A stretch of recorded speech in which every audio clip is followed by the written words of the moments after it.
Hi guys, I am back again.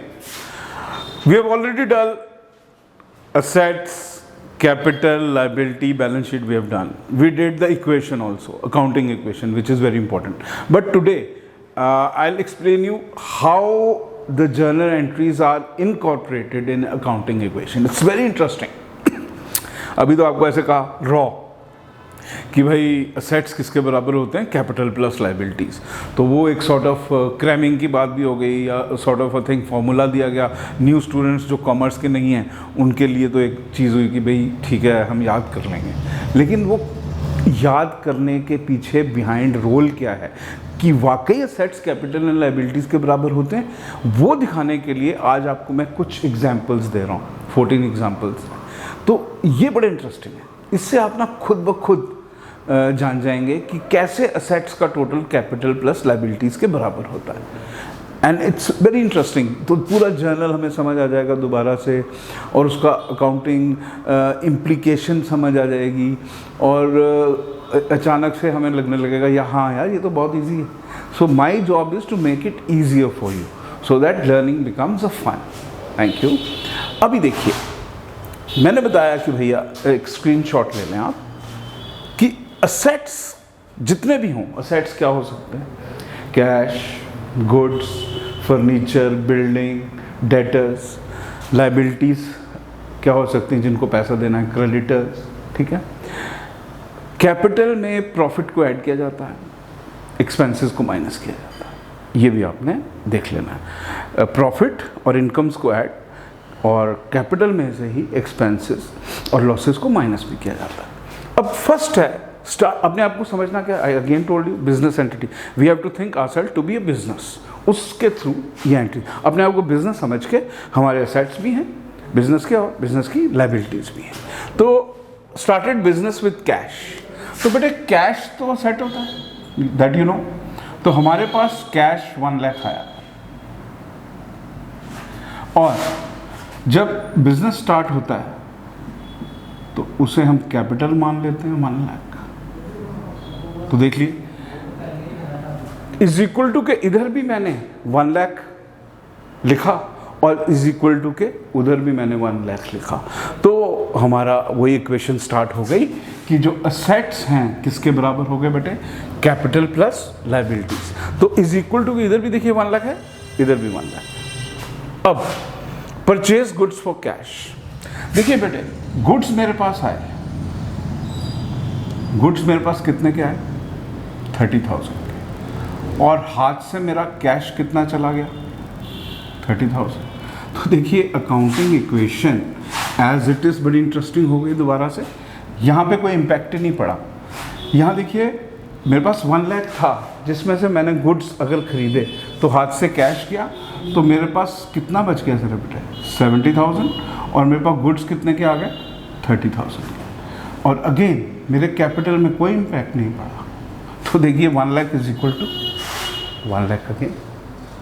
This is very interesting. Goods sold for cash, इस बार बेटे मैंने बेचे हैं, कैश में बेचे हैं, तो कैश मेरे पास आया 10,000 और गुड्स मेरे 10,000 के चले गए, प्रॉफिट लॉस नहीं हुआ, अभी मैंने उतनी कीमत नहीं बेच दी।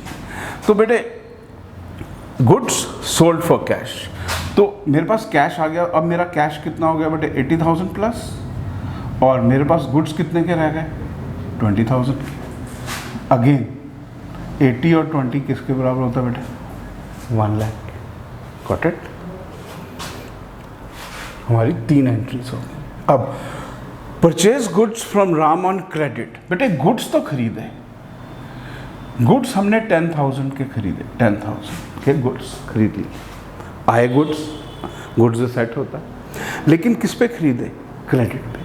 क्रेडिट पे खरीदे तो हमने देना है, और जिस बंदे को देना है उसे हम क्या बोलते हैं, creditor, we call it creditor. तो देखिए इस बार 10,000 क्रेडिटर में शो कर देंगे। अब दोबारा से इक्वेशन अगर हम बनाना चाहें, सिंपल, देखिए गुड्स आए असेट है, और देना है वो लाइबिलिटी है, it becomes our creditor. My writing is very bad. अब दोबारा से इक्वेशन को अगर देखा जाए तो 80,000 प्लस 30,000 1,10,000 हो गया बेटे, कैपिटल में कोई इम्पैक्ट नहीं पड़ा, 1 लाख प्लस 10,000। तो देखा जाए यहाँ पे इक्वेशन फिर बराबर होगी। तो गुड्स और कैश तो हमारा क्या होता है बेटे, एसेट, और क्रेडिटर हमारी लायबिलिटी होती है। Goods sold to Ravi on credit, बेटे इस बार गुड्स बेचे हैं, 20,000 के गुड्स बेचे, लेकिन खरीदे थे तो वो लायबिलिटी बन गई क्रेडिटर। अगर उधार क्रेडिट पे बेचे हैं तो वो डेटर बनेगा, इट बिकम्स अवर डेटर, और डेटर एसेट होता है 20,000। यहाँ कोई इम्पैक्ट नहीं पड़ा लायबिलिटी से। तो अभी 80,000 बेटे कैश रहा,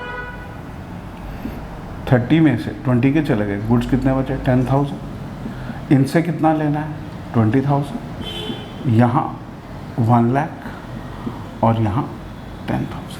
अब यहाँ की इक्वेशन भी अगर आप देखी जाए तो सेम है, 1,10,000 and 1,10,000। Cash withdrawn for personal use, बेटे बिजनेस में से कैश 10,000 का चला गया, और पर्सनल यूज़ होता है ड्राइंग्स, और कितनी बार कहा मैंने, ड्राइंग्स किस में से माइनस किया जाता है, कैपिटल में से। तो ये 10,000 हम कैपिटल में से माइनस कर देंगे। अब दोबारा से हमारा इम्पैक्ट देखें, 70,000 कैश बचा, गुड्स 10,000 के थे, 20,000 रुपीज़ डेटर से लेना है, 90,000 हमारा कैपिटल हो गया, क्योंकि कैपिटल ड्राइंग्स को माइनस किया, यहाँ भी 1 लाख और यहाँ भी 1 लाख। रेंट पेड 10,000, हमने रेंट पे किया, हाथ से बेटे 10,000 गया, और रेंट पेड जो होता है वो क्या होता है, rent paid is an expense, और एक्सपेंस को भी किस में से माइनस किया जाता है, कैपिटल में से। तो हर इम्पैक्ट पे देखिएगा, हर लाइन के बाद अब मेरे पास कैश कितना बचा 60, गुड्स मेरे पास 10,000 के बचे, 20,000 मैंने डेटर्स से लेना, कैपिटल में से रेंट को माइनस किया क्योंकि खर्चा है, और यहाँ 10,000 अगेन। अब यहाँ का टोटल भी 90 है और यहाँ का भी 90, so all the things will be same, all the things will be same again. Interest इस बार रिसीव किया, इंटरेस्ट मैंने रिसीव किया, रिसीव मीन्स पैसा आया मेरे पास, 20,000 रुपीज़ आ गए, और रेंट जब पे किया था एक्सपेंस है, लेकिन अगर मैं इंटरेस्ट रिसीव कर रहा हूँ, इनकम है, एक्सपेंसेस को कैपिटल में से माइनस किया जाता है और इनकम को हम इसमें प्लस कर लेते हैं। तो देखा जाए सिंपल है, यहाँ भी 20,000 प्लस हुआ, वहाँ भी 20,000 अगर प्लस हुआ, यहाँ भी माइनस किया था, वहाँ भी माइनस किया था 10, तो हमारी इक्वेशन तो बराबर होनी है। इस बार यहाँ भी 20, तो हमारे पास अब कैश कितना आया बेटे 80,000। जो चीज़ों अफेक्ट नहीं की एज इट इज़ वो सेट्स बने हुए हैं हमारे पे, 1 लाख एंड दिस इज 10,000। तो यहाँ भी 1,10,000 और यहाँ भी 1,10,000। अब बड़ा इंटरेस्टिंग है, गुड्स कॉस्टिंग 10,000, देखो 10,000 के गुड्स हमने 12 में बेचे, 10,000 के गुड्स अगर हम 12 में बेचे तो हमें प्रॉफिट हो गया। अब ध्यान से देखिए, हमारे पास आया कितना कैश बेटे 12,000 कैश आ गया, लेकिन हमारे हाथ से गुड्स कितने के गए 10,000 के। Is it got it? तो यहाँ से माइनस हो गए, और हमारा प्रॉफिट कितना हुआ, क्योंकि 10,000 की गुड्स कितने में बेचे थे 12 में, तो हमारा प्रॉफिट हो गया बेटे कितना 2,000। तो 2,000 हम इसमें प्लस कर लेंगे। और देखिए इस बार भी मज़े की क्या बात है, इज इक्वल टू के इधर हमने 10,000 प्लस किया और माइनस कितना किया 10,000। Is it clear? और वहाँ पे देखा जाए इज इक्वल टू के इधर भी 2,000 ही प्लस हुआ और वहाँ भी 2,000 प्लस हुआ। तो अब हमारे पास जो कैश आया 92, गुड्स नील हो गए 20,000, और यहाँ पे 98,000, सॉरी 98 नहीं, सॉरी 1,02,000 और 10,000। तो देखा जाए 1,12,000 यहाँ और 1,12,000 वहाँ पे भी। तो ये सारे का सारा जो इम्पैक्ट पड़ेगा बेटे इसी पे पड़ेगा। अब दोबारा से ये स्क्रीनशॉट लेना है, हर जगह पे अगर मैंने 10,000 यहाँ प्लस किया वहाँ तो इक्वेशन मिल जाएगी, यहाँ 20 माइनस किया इसी जगह पे 20 प्लस करिए तब भी इक्वेशन मिलेगी। अगर 10,000 मैंने यहाँ से माइनस किया वहाँ से भी माइनस कर दिया तब भी इक्वेशन मिलेगी।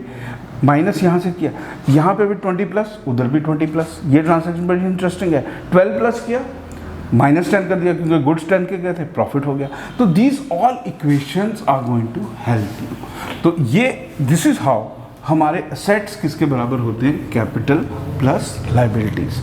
अब इसका इम्पैक्ट भी बार में मैं बताता हूँ। गुड्स कॉस्टिंग 10,000, इस बार बेटे गुड्स, कैश, कैपिटल ये रहता ही है। Goods costing ₹10,000 sold for 8। तो इस बार बेटे हमने 8,000 के गुड्स बेचे, लेकिन वो गुड्स की कीमत कितनी थी, 10,000। तो गुड्स में से 10,000 माइनस हो जाएगा, गुड्स में से 10,000 माइनस होगा, बेचे 8 के, लेकिन इस बार हमें लॉस हो गया क्योंकि हमने 10,000 के गुड्स कितने में बेच दी, 8 में। कभी कभी लॉस पे भी बेचने होते हैं, प्रॉफिट हो तो ऐड होगा। तो कैपिटल में हमने अल्टीमेटली माइनस करना है क्योंकि लॉस को माइनस किया जाता है। तो देखा जाए इज इक्वल टू, इधर क्या किया हमने, 8,000 प्लस किया बेटे, 10,000 माइनस, तो देखा जाए तो -2,000 किया और वहाँ से भी -2,000 हो गया। ये इम्पैक्ट्स की बात कर। Next, outstanding salary. Outstanding salary क्या होता है बेटे, लाइबिलिटी है। तो एक नया कॉलम बना लेंगे, जब भी लाइबिलिटी बनेगी तो आउटस्टैंडिंग सैलरी का एक नया कॉलम बना दिया जाएगा। आउटस्टैंडिंग सैलरी थी 5,000, तो ये लाइबिलिटी बन गई बेटे। लेकिन सैलरी जो होती है एक किस्म का एक्सपेंस तो होता ही, एक्सपेंस है तो किस में से माइनस किया जाएगा, कैपिटल में से। तो इस इक्वेशन में हमने इधर कुछ भी नहीं किया बेटे, यहाँ एज इट इज चीज़ें रही। मैं अब एंट्री वाइज समझा रहा हूँ, टोटल नहीं कर पा रहा। तो इस इक्वेशन को अगर रिप्रेजेंट करना होगा तो कैसे करेंगे, आउटस्टैंडिंग सैलरी एक लायबिलिटी बना दिया जाएगा क्योंकि ये खर्चा है तो कैपिटल में से तो माइनस होना ही है। तो उधर ही उसी साइड, इसी कैपिटल की साइड ही हमने एक बार माइनस किया कैपिटल में से, आउटस्टैंडिंग सैलरी एक असेट बना दिया गया। प्रीपेड इंश्योरेंस, देखो इंश्योरेंस है तो हमें इंश्योरेंस हाथ से कैश तो गया, और प्रीपेड इंश्योरेंस जो होता है एसेट होता है। प्रीपेड एक्सपेंसेस क्या होता है, एसेट। तो यहाँ 10,000 प्लस कर लेंगे। अब एज इट इज़ जो ऊपर टोटल होगा वो एज इट इज़ चलेगा, लेकिन इस ट्रांजैक्शन को कैसे रिकॉर्ड किया जाएगा बेटे, कैश में से 10,000 गया, पे कर दिया, और प्रीपेड एसेट है तो एसेट, तो इज इक्वल टू के इधर ही एक बार प्लस किया और एक बार माइनस किया, तो हमारी इक्वेशन एज इट इज चलती रहेगी। ये बड़ा इंटरेस्टिंग है। Interest on capital, interest on capital बेटे ना तो कैश में दिया जाता है, ना ही इंटरेस्ट ऑन ड्राइंग्स कैश में इसकी ट्रांजैक्शन होती है। तो ये याद रखिएगा, चाहे वो इंटरेस्ट ऑन कैपिटल हो चाहे इंटरेस्ट ऑन ड्राइंग्स हो, ये एक बार हमें कैपिटल में प्लस करना है और एक ही बार कैपिटल में से माइनस भी कर लेना है। तो ये दिस इज़ वेरी इंटरेस्टिंग। बाकी में तो हम अलग हेड्स में कर रहे थे, लेकिन ये वाला याद रखिएगा, ये आ भी सकता है कि इंटरेस्ट ऑन कैपिटल हो चाहे इंटरेस्ट ऑन ड्राइंग्स हो। इंटरेस्ट ऑन कैपिटल देखा जाए बेटे तो कैपिटल को बढ़ाता है, इसलिए मैं ऐड कर रहा हूँ, लेकिन कैपिटल को तो बढ़ा देता है वो, लेकिन बिजनेस के लिए तो ये खर्चा होता है, तो इसलिए माइनस कर रहा हूँ। और इंटरेस्ट ऑन ड्राइंग्स का अलग इम्पैक्ट होता है। इंटरेस्ट ऑन ड्राइंग्स क्या होता है, जब प्रोप्राइटर बिजनेस से ले जाता है पैसा, तो बिजनेस कहता है कि मैं इंटरेस्ट लूँगा, क्योंकि आप बिजनेस से पैसा क्यों ले रहे हो। तो जब वो इंटरेस्ट लेता है तो वो उसके लिए इनकम हो जाती है, वो हम ऐड करते हैं। लेकिन मैंने लिखाया था कि जो इंटरेस्ट ऑन ड्राइंग्स हैं कैपिटल में से अल्टीमेटली माइनस कर दिया जाएगा। तो अगर इंटरेस्ट ऑन ड्राइंग्स हो या इंटरेस्ट, तो इसी कैपिटल में से बेटे एक बार प्लस करना है और एक बार माइनस करना है। अब ये फुल सेटलमेंट, डिस्काउंट रिसीट भी था, डिस्काउंट अलाउड भी था।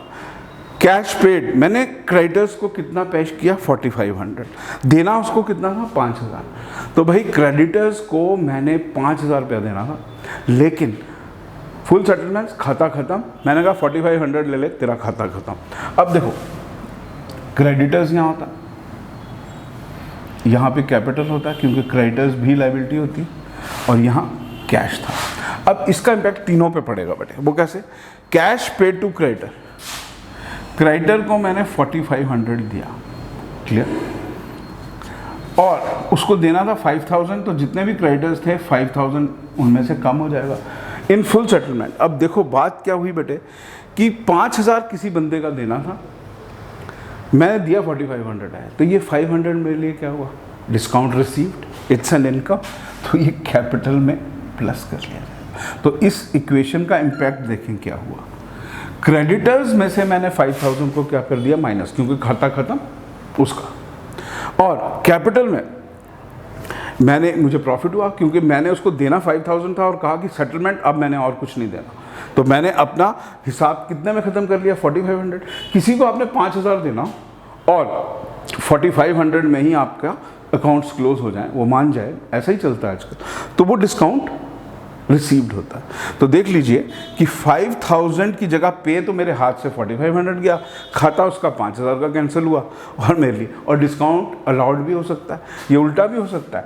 ये तो इस बार देखिए कैश पेड टू क्रेडिटर था, अब कैश रिसीव्ड फ्रॉम क्रेडिटर अगर होता 4500 इन फुल से, तो कैश रिसीव हम डेटर से करते हैं। कैश रिसीव किससे किया जाता है बेटे? डेटर से। तो एक ट्रांजैक्शन नोट कर लें इसकी जगह, कैश रिसीव्ड, यहां लिखेंगे रिसीव और यहां लिखेंगे debtors. Cash received from debtors 4500 in full settlement of. अब 4500 रुपीज हमें मिला, लेकिन हमने उस बंदे से 5000 लेना था। तो ध्यान से देखें, तीन ही चीजें इफेक्ट होंगी इस बार भी। मैंने उससे लेना था बेटे कितना? कैश रिसीव्ड डेटर से 4500 इन फुल सेटलमेंट ऑफ 5000। तो 5000 का डेटर कैंसिल हो गया, लेकिन उसने मुझे दिया 4500 ही। उल्टा ना, क्योंकि इस बार मैंने उसको देना 5000 था, मैंने कम दिया तो ये फ़ायदा हो गया था। इस बार मैंने उससे लेना था कितना? 5000, वो कह रहा है मैं आपको 4500 ही दूंगा। तो इस बार कैश में मेरे 4500 आया, डेटर्स 5000 के कैंसिल हुए, लेकिन इस बार 500 मुझे, इसे डिस्काउंट रिसीव्ड कहा जाता है। रिसीव्ड जो होता है इनकम होती है और कैपिटल में ऐड होती है। इस बार डिस्काउंट अलाउड हुआ बेटे, तो कैपिटल में से माइनस, क्योंकि discount allowed is a loss for us. तो देखा जाए इसका इम्पैक्ट, डेटर में से 5000 मतलब असेट साइड में 5000 माइनस किया और 4500 ऐड किया। तो देखा जाए यहाँ पे भी अल्टीमेट रिजल्ट 500 माइनस है और यहाँ भी अल्टीमेट रिजल्ट 500 माइनस है। So this is how it happens. Journal entries को हम इनकॉर्पोरेट करते हैं और तभी हमारे हमेशा असेट्स किसके बराबर होते हैं? Capital plus liabilities. ये मैं इसलिए समझाना चाहता हूँ क्योंकि आप क्रैम ना करें। हर का इम्पैक्ट, दुनिया की कोई भी transaction anywhere in the world हो, तो असेट्स कैपिटल, और मैंने बता दिया असेट्स कौन कौन से होते हैं: cash, bank, furniture, building, debtors, prepaid expenses. तो ये सारे असेट्स होते हैं। क्लियर? लायबिलिटीज कौन सी होती हैं? आउटस्टैंडिंग एक्सपेंसेस, कैपिटल, लोन्स वगैरह। क्लियर बेटे? तो ऐसी चीज़ें हम लायबिलिटीज़ में मानते हैं। तो ये सारी हमने पहले ऑलरेडी डिस्कस, लेकिन how practically you are doing it, this is going to impact you. आपके कंसेप्ट एकदम क्लियर हो जाएंगे। Once concepts are clear, then paper becomes very easy. What we people do is we try to cram a few things. वो बंदे successful नहीं रहते। Cramming is also to some extent याद रहे, तो वो रखना पड़ता है। कोई चीज़ बड़ी ड्राई होती है, कोई कोई सब्जेक्ट हमें भी बहुत ड्राई लगता है, तो हमें उसे याद कर लेते हैं। इंडिया का तभी we are the best in the world. Why? Because our concepts are also clear and our cramming power is also very good. तो but I will not ask you to cram, I will ask you to make the concept clear and then by revision at times बैठे बैठे भी याद हो जाती हैं चीज़ें। तो keep doing it. Thank you.